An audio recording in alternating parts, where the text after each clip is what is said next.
உங்களின் உற்சாக வரவேற்பு உள்ளத்திற்கு அளித்தது புது தெம்பு. மாணவர்களின் சந்திப்பு மனதிற்கு தருகிறது தித்திப்பு. உங்களின் புன்னகையோ ஜொலிக்கும் மத்தாப்பு. இந்த மகிழ்வுக்கு என்றும் இல்லை முத்தாய்ப்பு. மழலை மணிகள், கலைக்கோயில் சிற்பங்கள், மனதில் இசைக்கும் பொன் வண்டுகள், தேவ தத்துவங்கள், ஆசை சித்திரங்கள்.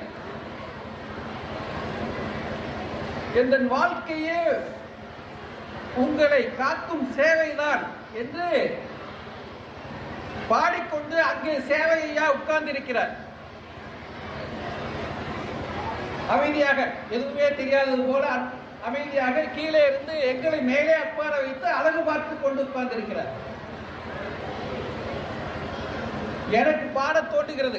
இதோ எந்த தெய்வம் முன்னாலே ஒரே ஒரு புன்னகையில் கண்டேனே. சிரிக்கையா, பாசமுள்ள பார்வையிலே கடவுள் வாழ்கிறான், கருணை உள்ள நெஞ்சினிலே கோயில் கொள்கிறார். அப்படி உட்கார்ந்து இருக்கிறார் அவர்.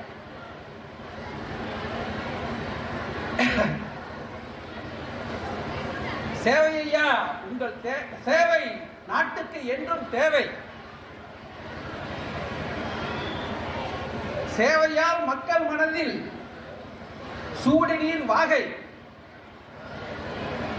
உங்கள் பொற்பாதங்களுக்கு தூவினேன் பூவை, என்றும் போற்றி பாடுவேன் வாழ்த்து பாவை.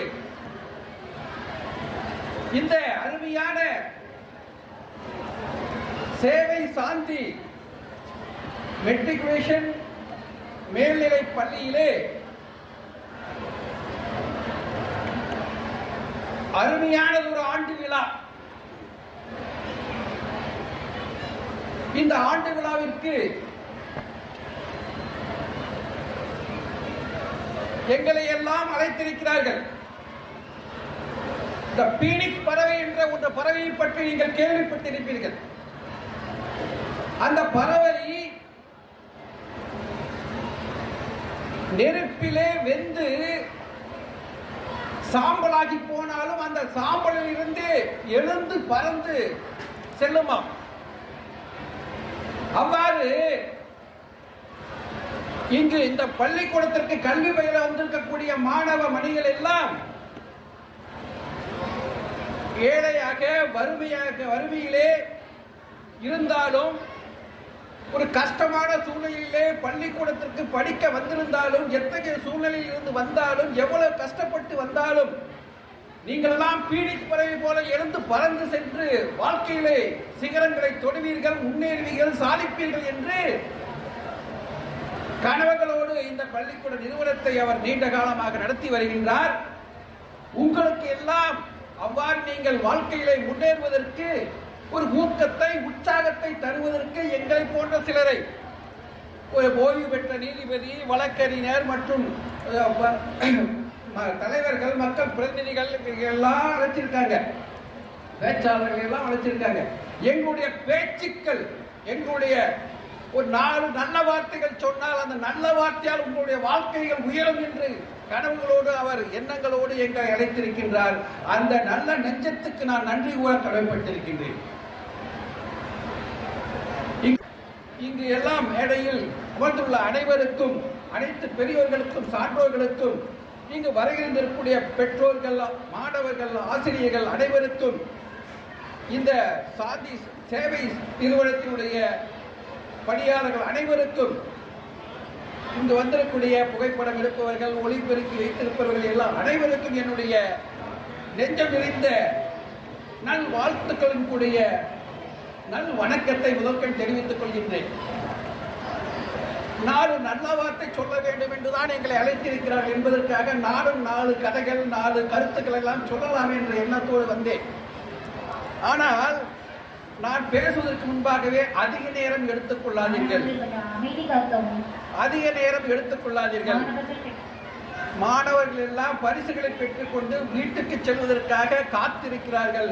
ரொம்ப நேரம் அவர்களை அலைக்கழித்து விடாதீர்கள் என்று அன்பான வேண்டுகோள்கள் முன்னதாக சொல்லிவிட்டார்கள்.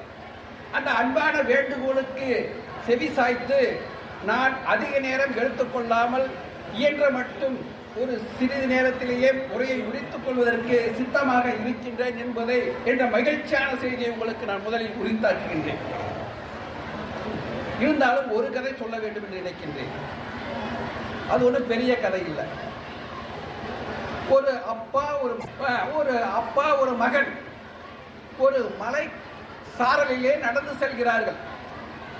அந்த மலை சாரலிலே நடந்து செல்கின்ற போது மகன் முன்னே செல்கின்றார், அப்பா பின்னே செல்கின்றார். அந்த அவன் செல்லுகின்ற பாதையிலே ஒரு கல் இருக்கிறது.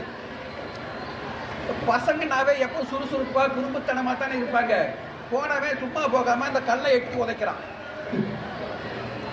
கல்லை எட்டி வச்சுட்டு உன்னை ஒளிச்சு கட்டிடுவேன் அப்படின்னு சொல்றான். எது? உன்னை ஒளிச்சு கட்டிடுவேன். ஆமா அப்படின்னு சொல்றான். அப்ப என்ன வருது? அந்த மலைச்சார் இருந்து ஒரு சத்தம் வருது, உன்னை ஒளித்து கட்டி விடுவேன் அப்படின்னு எதிரொலி வருது.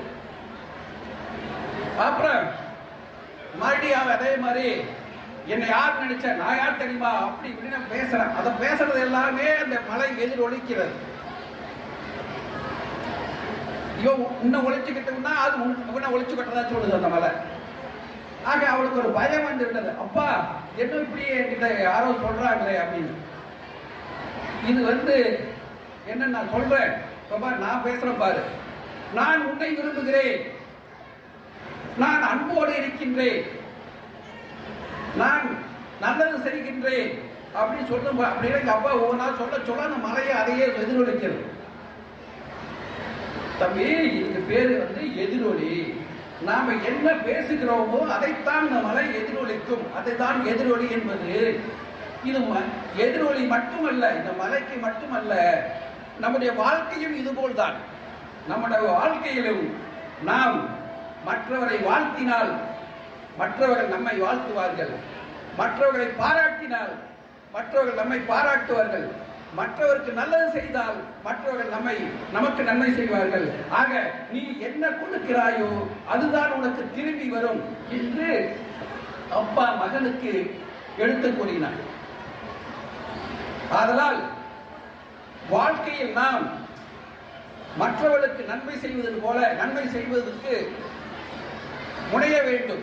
எப்படி அவர்கள் சேவையால் இங்கு உயர்ந்திருக்கிறாரோ, இங்கு உங்கள் மனதிலெல்லாம் நிறைந்திருக்கிறாரோ, அதுபோல் எல்லோரும் மற்றவர்களுக்கு உதவுவதன் மூலமாக மகிழ்ச்சியையும் அமைதியையும் பெற வேண்டும். இந்த நாடென்ன செய்தது நமக்குன்னு ஒரு பாட்டு இருக்கு. அது சொல்ல, கற்றவர் சபையில் உனக்கு தனியிடம் கொடுக்க தர வேண்டும், உன் கண்ணில் ஒரு துளி நீர் வழிந்தாலும் உலகம் அள வேண்டும் அப்படின்னு சொல்லுவாங்க. ஆக அந்த அளவுக்கு நாம் மக்களின் அன்பு கொண்டு செயல்பட வேண்டும். சரி, மக்களுக்கு சொல்லலாம் ரைட்டு, மக்களுக்கு செய்யலாம் ரைட்டு, நாங்க என்ன செய்யணும், எங்களுக்கு ஏதாவது சொல்லுங்க நீங்க கேட்கலாம். நீங்கள் மாணவர்கள், வாழ்விலே முன்னேற வேண்டியவர்கள். அப்படி வாழ்விலே முன்னேறுவதற்கு ஒரு 3 மந்திரத்தை சொல்லுகின்றேன். அந்த 3 மந்திரம் என்னவென்றால், தன் நம்பிக்கை, விடாமுயற்சி, கடின உழைப்பு. இதுதான் அந்த 3 மந்திரம். தன்னம்பிக்கை வேண்டும், விடாமுயற்சி வேண்டும், கடின உழைப்பு வேண்டும். இந்த 3 இருந்தால் வாழ்க்கையில் முன்னேறலாம், சாதிக்கலாம், சிகரத்தை தொடலாம். ஆம், வெள்ளத்தடைய மலர் நீட்டம், மாந்தற்கு உள்ளத்தடைய உயர்வு. அதாவது நம்முடைய தன்னம்பிக்கை எந்த அளவில் உயர்வான இருக்கிறதோ அந்த அளவுக்கு வாழ்க்கையில் முன்னேறலாம் என்பது அந்த குறளினுடைய பொருள்.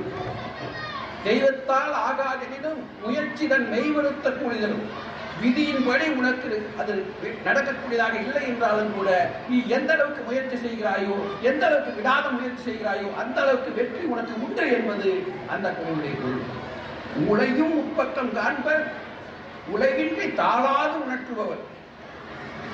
ஊழே நம்முடைய விதியே நமக்கு வந்து இல்லாது இருந்தாலும் கூட அந்த விதியை வெல்லும் கட்டுடைய அளவிற்கு நாம் கடினமாக பாடுபடுவதன் மூலமாக வெற்றி காணலாம் என்று இந்த திருக்குறள் சொல்லுங்கள். ஆக இந்த விடா முயற்சி, கடின உழைப்பு, தன்னம்பிக்கை உங்களுடைய வாழ்க்கையிலே கொள்ளுங்கள்.